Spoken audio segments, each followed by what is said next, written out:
What's up, everyone? Welcome to the Black Belt Business Podcast. I'm your host, Eliot Marshall, and it is my goal with each episode of this podcast to share the stories, strategies, tactics, tools, and resources that will help you establish or grow your martial arts school. The Black Belt Business Podcast is brought to you by Easton.Online. You can find all of our digital courses, martial arts curriculums, and resources designed to help you enhance your business at Easton.Online. So without further ado, let's jump into the episode. Last episode here on our little kids journey. You know, we're back last episode. Jordan, how are you? I'm doing great. Good. Man, we talked about this in, I think, the first episode. Mm-hmm. We touched on it for a second, then said we would come back to it. Mm-hmm.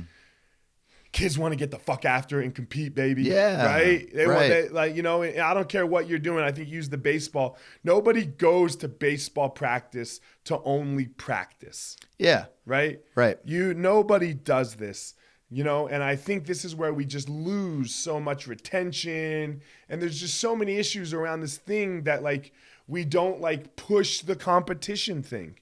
Right. You don't push the competition thing on the adults, right? And that's where Jiu Jitsu really started, is with adult programs. Mm-hmm. And this is like self-defense thing, and this is how we sell it a little bit.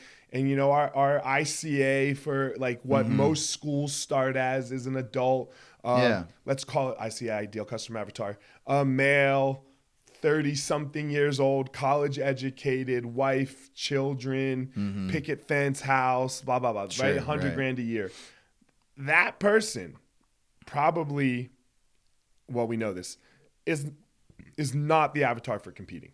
Yeah. And that's where a lot of schools start, is with that avatar, when they think about who they want to go attract. Right. When you switch to a kids program, not even switch, when you have a kids program, you've got to realize that the kid wants to compete. Yeah. They want, they don't want to just, they're not thinking about self-defense. No. They're not thinking about community. Right. They're not thinking about getting in shape. Mm-hmm. Maybe they're thinking about not getting bullied. Yeah. Right. But they do something, and they want to see if the fuck it works. Yeah, that's absolutely. what we do. Right? That is what we do. And I gave the Monopoly thing. Right. You play games. Yeah. Right? When your daughter, you can't play games with her yet. Yeah. But we just emptied out a whole closet. They're very basic games. Yeah. But there's no winning and losing. She can't understand that yet. She's won. Doesn't. Right? We just redid the upstairs, the main floor. Mm-hmm. And we had to empty out a closet. Mm-hmm. It was littered with games that we don't play anymore. Yeah. But littered with games. Yeah. And there's a video 2 years ago in Hawaii of Simon winning a card game. He won a card game. And he literally started crying in joy. I have the video. I saved it in my favorites. Oh, yeah. Because it's the first time that he beat all of us when everyone was trying. When he knew he wasn't allowed to win. Yeah. I can't believe it. Yeah. He's losing his mind. Yeah. I didn't make that happen. Yeah. It's just the nature of kids, man. Yeah. So let's realize that this is a fact with all kids. Yeah. So why are we not focusing on it a little bit? And we did it for years, right? Right. I think you said in the notes you gave me for this show, we had across all of our schools, we had 20 kids competing, 8 schools. Yeah. And then only a few schools were participating. 1,000 kids members, let's say. 20? Yeah, I know. Oh gosh, so many things to touch on there and good starting points. One, I just want to say, I've seen those kids win their first competition at white belt, and it's the first time they've had that experience, and the shock and awe on their face and the overwhelming emotion, and then how powerful it is for the parents and the siblings to see that kid win for the first time. There's a highlight reel of moments that were just going through my head, and that's super special. You also touched on how much kids want to play games, and it's because of that is one of the most important and powerful ways that kids learn, right?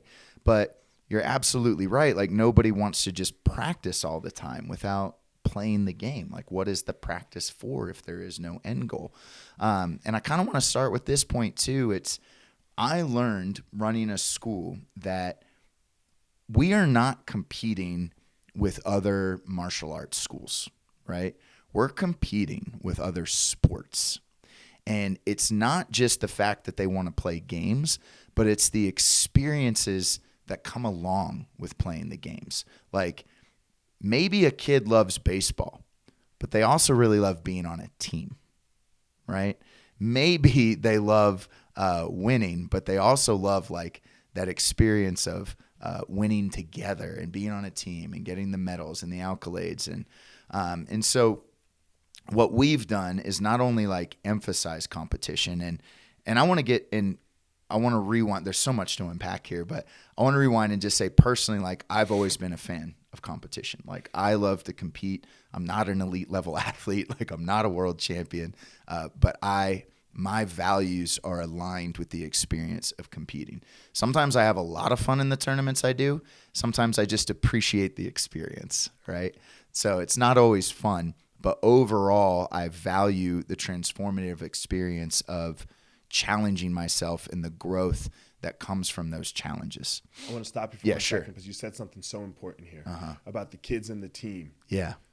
And the experiences that you have. Right. I was giving a speech the other night in the adults class, and it was around that it's my job to be a great teacher. Somewhere that came up. And in Denver, all of my medals are hanging up. Yeah. Right? Like, all of my medals. And I said to the kids, it wasn't kids, it was adults. I said to them, man, you don't care about those medals. Yeah. It adds, maybe. Right. It adds. But if I was a shitty teacher and a shitty person and blah, blah, all these things, those medals would actually make it worse because I suck at like actually helping you. Yeah. It's your experience. And then after the class, we were sitting down, and one of my competitors was like, man, like, I've never really even thought about it. Like, do you have what's up with those? He asked me in some way, like, what those medals were, like which tournaments they were. Yeah. And man, we just sat down and we told stories. Yeah. Of what happened. I don't remember the fucking matches. Right. I don't remember the medal. Yeah. I remember this story with them all. I remember this story with my wife. I remember this story with so-and-so. I remember, I remember with you when you hurt your neck in that match. I think you won that match. I did. Yeah. You know what I mean? But like, I remember where I was standing in the pyramid, what mat you were on, on the bottom of side control, going through this decision in your head of whether or not you were going to give up or fight. Right. Right? And I won't say give up or fight. Like, you were actually very injured. Yeah. But you still had to make a choice in that moment. Right. And whether I helped or hurt, I don't know. You make that choice. But I remember looking at you. Yeah. And I remember you looking back at me. Yeah. I don't fucking remember what you did next. Yeah. I just remember that moment with me and you. Yeah. Yeah. No, me I just too. do. Yeah. That And was they one of my want that. favorite tournaments. They're chasing that. Right. Every human is chasing that moment. We don't know Absolutely. it. And at the end of the day, look, that's my belt over there. Yeah. What I remember when I won that belt was the kids I don't remember the match. Right. I remember the kids walking out with me. Yeah. To the stage. Yeah, absolutely. You remember the moments. Yeah. And that's what we're really chasing. And that's what competing does. That's such a great point. Yeah, it's the experiences that go along with it. But I also think it's really important for the kids. I mean, in one of our other episodes, like, we touched on this idea that some people complain. It's like, oh, I'm losing kids because they're too soft these days or something like that. And it's like, okay, well, maybe. But if they are, then they need this even more. Right. Right? They need this even more because that means modern life has become too easy to make us tough. So what can we do to facilitate that experience, right? Like, it is easier to build strong children than to repair broken men. It's a Frederick Douglass quote. Yeah. I really like that one. I think about that in all of the work that we do. So I think it's really important to push competition for the kids. Like, they need it. They need the lessons that go along with it. Like, they need to learn how to lose when things don't go their way. They need to learn how to get back up after a defeat and get back out there again. They need to learn how to not be a douchebag when they win. They need to learn how to appreciate their training partners and not act like they're hot shit because they won all the gold medals. Remember that, like, you only did as well as you did because of all of these other kids that show up every day to help you train, right? And so we're constantly building and facilitating that culture, but also like thinking about the program. Like, if we want battle-tested martial arts, like, we're not going to put these kids in street fights and in the cages. So, like, how are we going to battle test MMA yet? their martial? No MMA. I don't want them to get hit in the head yet. So, there are some kids though. I think they got what it takes. But, like, man, I'll tell you what, I would rather them sell instructionals than get hit in the head. But, like, we want to push it for them because, even if not all of the kids compete, you need those killers in the room that are making everybody else better. The room. I consider the competitors like the tip of the spear, and I just think it's really important. And when you have those competitors in the room that are going out there and winning the medals and competing at the highest levels, it inspires all the other kids. It pushes them to make them better.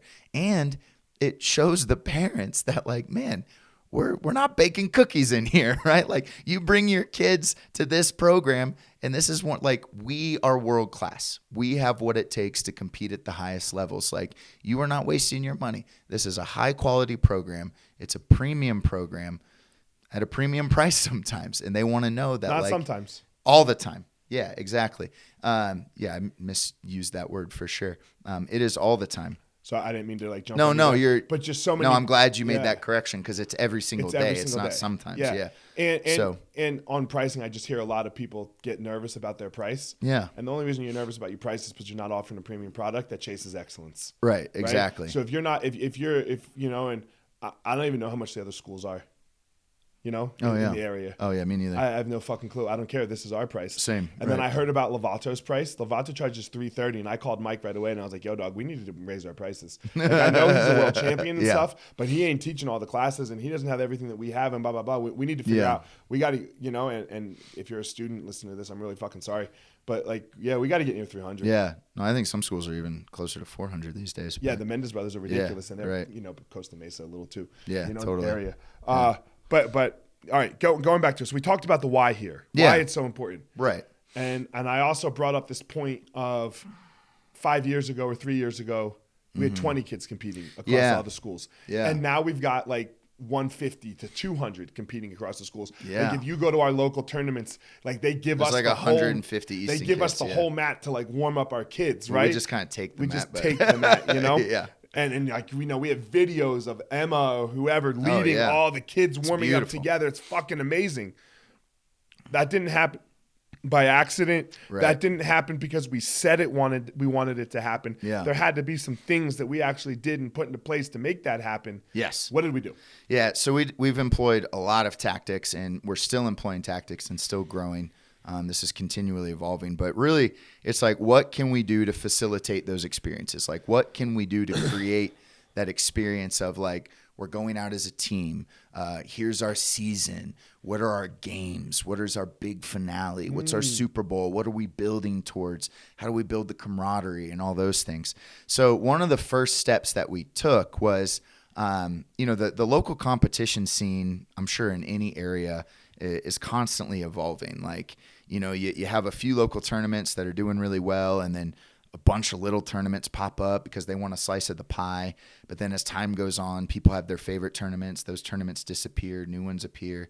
It's weird. So if you've got, like, this school over here where these are their favorite tournaments to go to, and they're sending their kids to this one, and then you got this school here and they like a different tournament, like, it's actually a tragedy of commons. You think what every school is doing, what they think is best for them, but it's actually worse for them, right?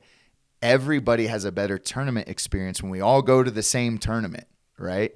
So one of the first things that we had to define was, what tournaments are we going to?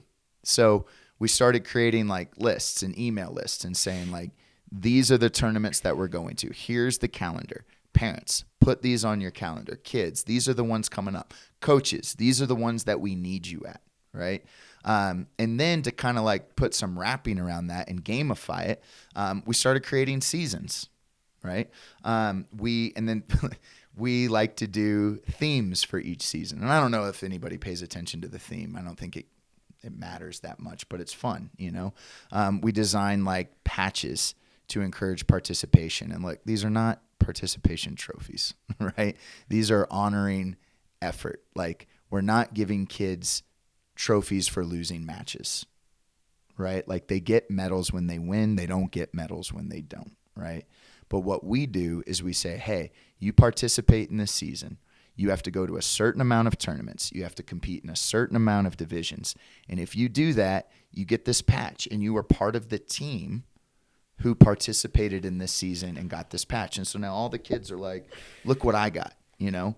But then they are motivated to go out there and do more, right? I want to touch this participation thing. And again, kind of going to what I think I like to say the manosphere does this. Mm-hmm. Like, oh, fuck you, participation trophies, fucking soft. Yeah, it's not. Bitches. I got a varsity letter. Yeah. When I played varsity basketball, because I made the varsity team. Right. And I completed the varsity basketball season. Right. I was not that good. Right. Yes. But I still got a varsity letter. Right. Okay. That's a great analogy. I'm really glad you shared that. And this is 1990. Because I never played sports in high school, so like I don't know what that's like. Kanan got the same varsity letter. Mm-hmm. Kanan started as a freshman. Every game almost. Mm-hmm. Played really well. Number 8 in his class. Mm-hmm. Whatever. All these things. We got mine was a D and his was an E. I went to Delsey. He goes to East. Right. Yeah. It's literally the same fucking thing. Exactly. Yes, it's for a participation trophy, but it signifies effort over his season. Right. It's a badge of being honor. on a team. Right. Exactly. That's all this is.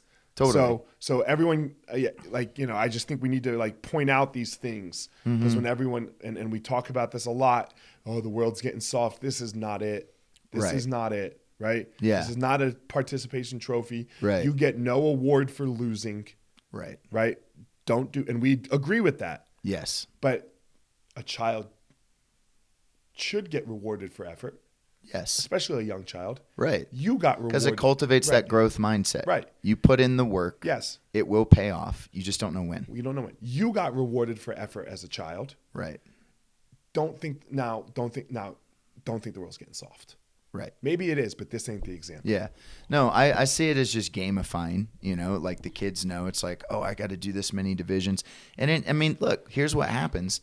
The kids sign up for more divisions, instead of just doing gi, they do gi and no gi.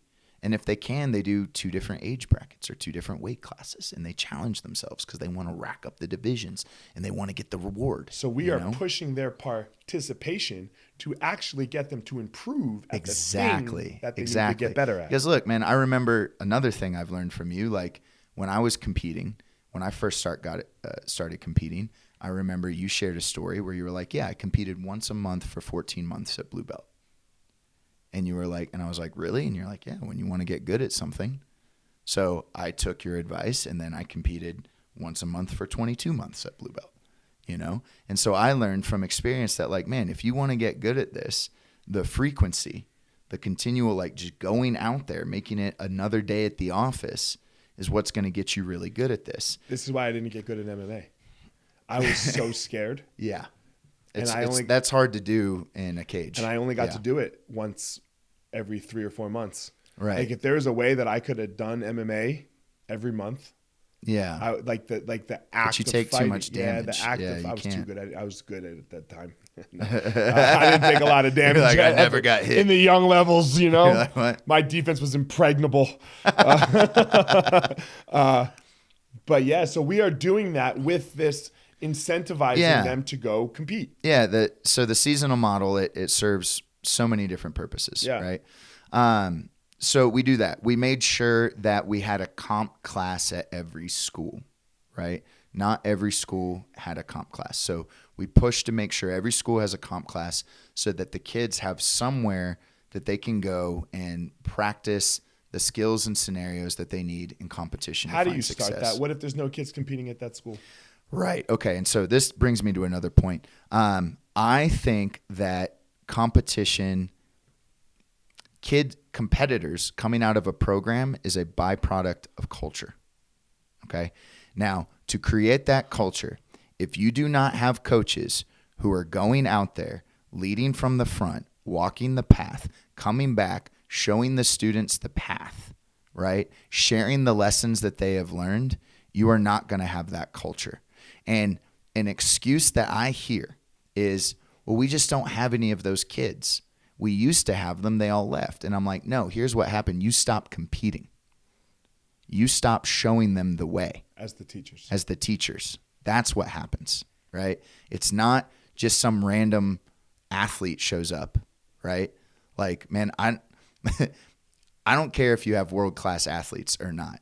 If you have the right culture, those kids are going to be motivated to compete. It's all about the culture you're building and the way you frame it and the why behind it, right? It is really important that coaches compete. And like when you go out there as a coach, so all of the programs, we do this thing where the kids who compete, we have Medal Madness Monday. So the Monday after a tournament, we tell all the kids, bring in your medals, right? And we commandeer the mat chat time. So the time that we're usually like imparting lessons and stuff for a few minutes in class. We may even give this a little extra time if we had a lot of competitors. But we give the competitors an opportunity to talk about what they learned from the experience, right? And I always like to highlight the first-time competitors, right? And if there's competitors who did it for the first time and they didn't get a medal, I talk to them first. And I celebrate them and I praise them and I tell them how badass it is that they went out there and they did something hard. Because then the kids around them hear like, oh, I don't have to win for this to be awesome. I don't have to win for my coaches to be proud of me, to be excited that I went out there and did something, you know? And I think that's really important that you celebrate the effort regardless of the results. I don't think you can be too hard on them when they lose. And I don't think you can make that big of a deal when they win, right? But no matter what, you're proud of them from doing something hard and you celebrate them for that. The world's going to make a big enough deal for them when they win. Yeah. You don't got to do extra. No, you don't have to do anything. You don't have to do extra. Yeah.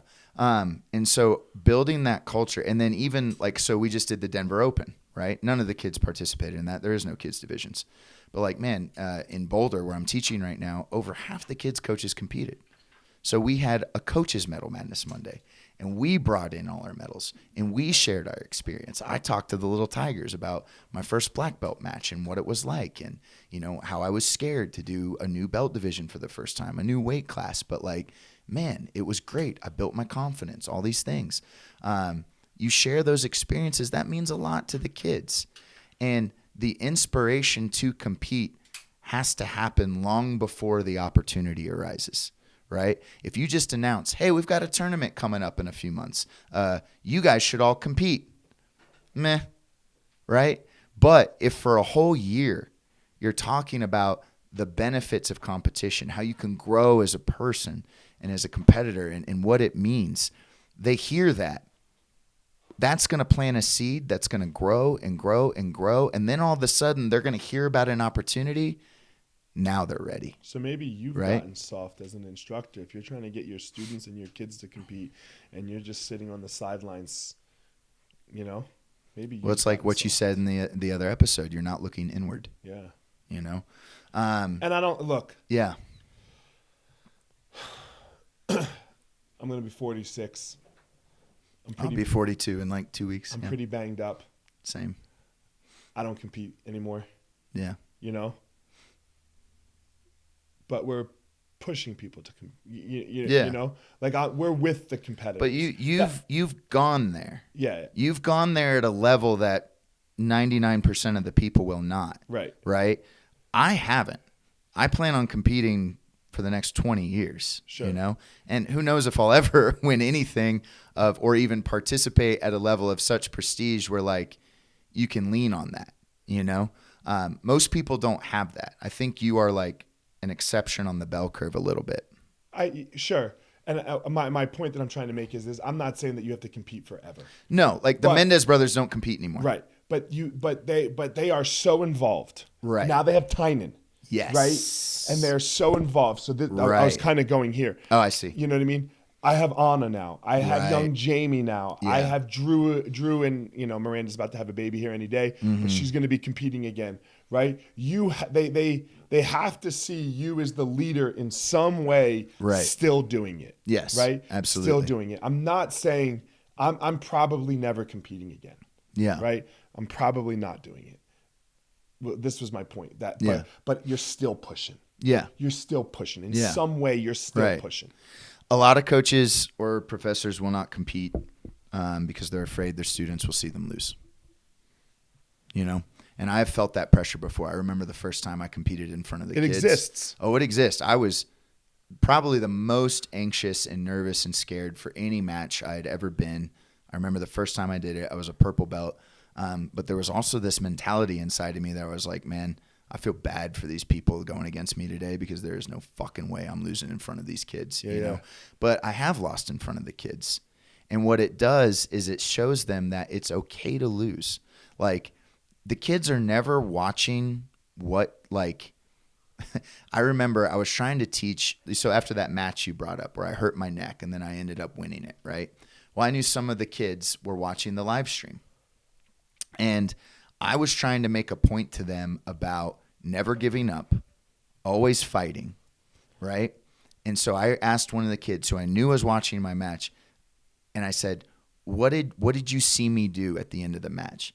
And he was like, I don't remember what happened. I just remember that, like, when you won, you were really humble. Whether you win or lose, what they're paying attention to is how you handle yourself after that. Is it okay to lose? If it's okay for coach to lose, it's okay for me to lose. How do you win, right?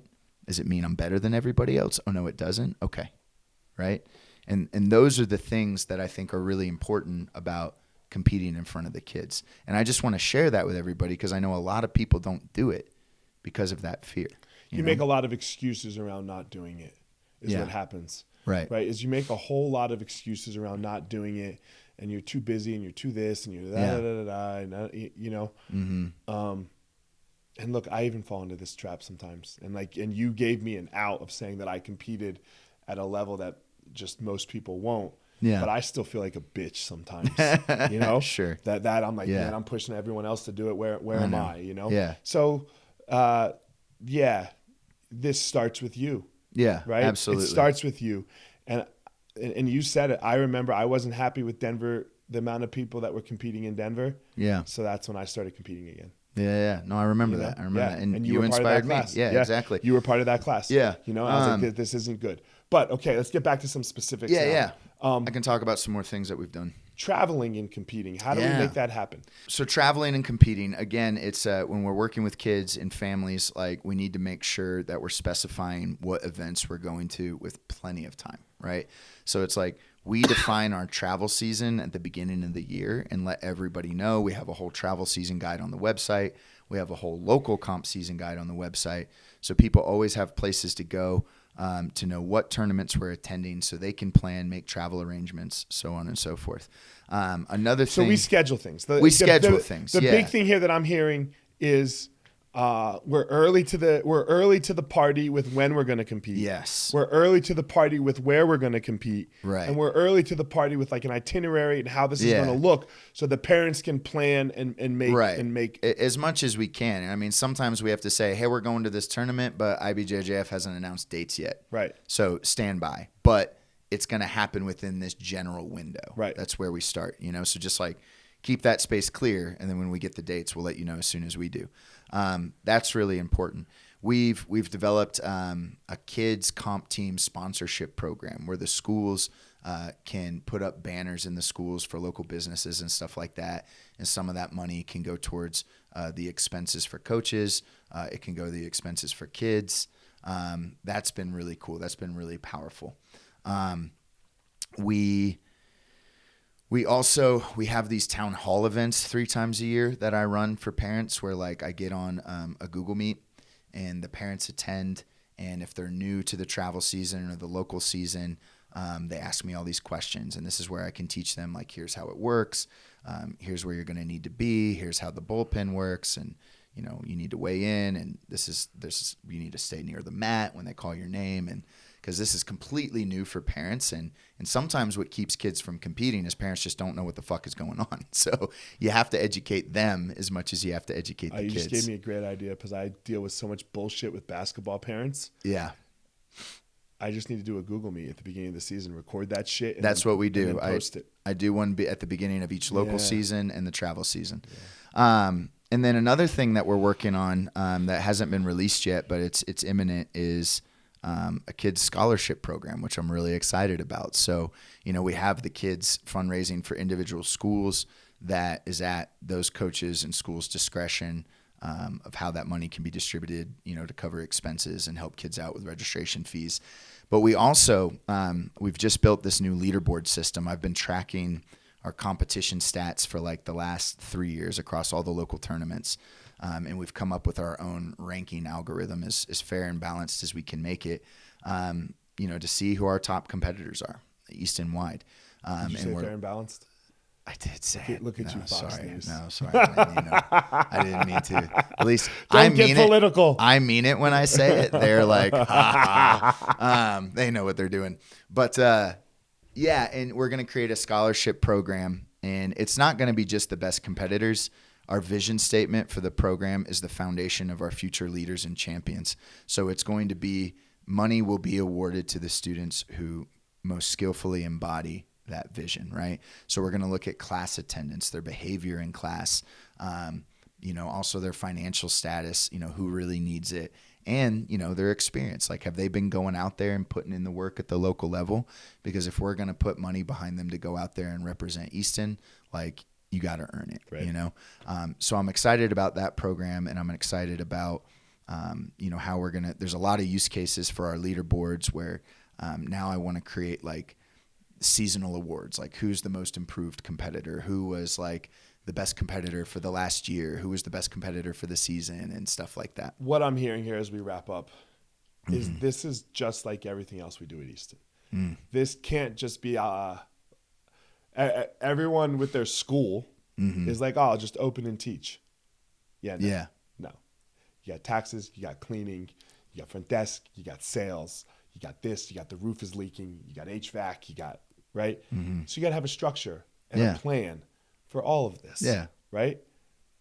So think about what you want it to look like for your kids, for your kids' competition. You have to start. You must go first, right? It sounds like this is just a must, and I agree with you. You must always walk the road first. Yes. Always, 100%. The only way not to do it, like Donahar didn't do it, but it took him 20, 30 years.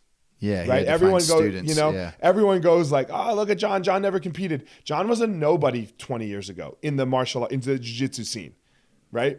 So you can go a really long route. Yeah, that is a way. Yeah, but it's very long. So that is an option, but you got to walk first. Yeah, you have to walk first, and then you have to put planning and structure behind how it is that you're going to want to compete. Because again, going back to our episode, I think the first episode we did in here, talking about parents and their kids. Man, parents just don't just go do whatever with their kids. They're scared. They're more scared about all the feelings that their kids might have with the winning, the losing, all of it, than the kid is. The kid doesn't know he's scared about it yet.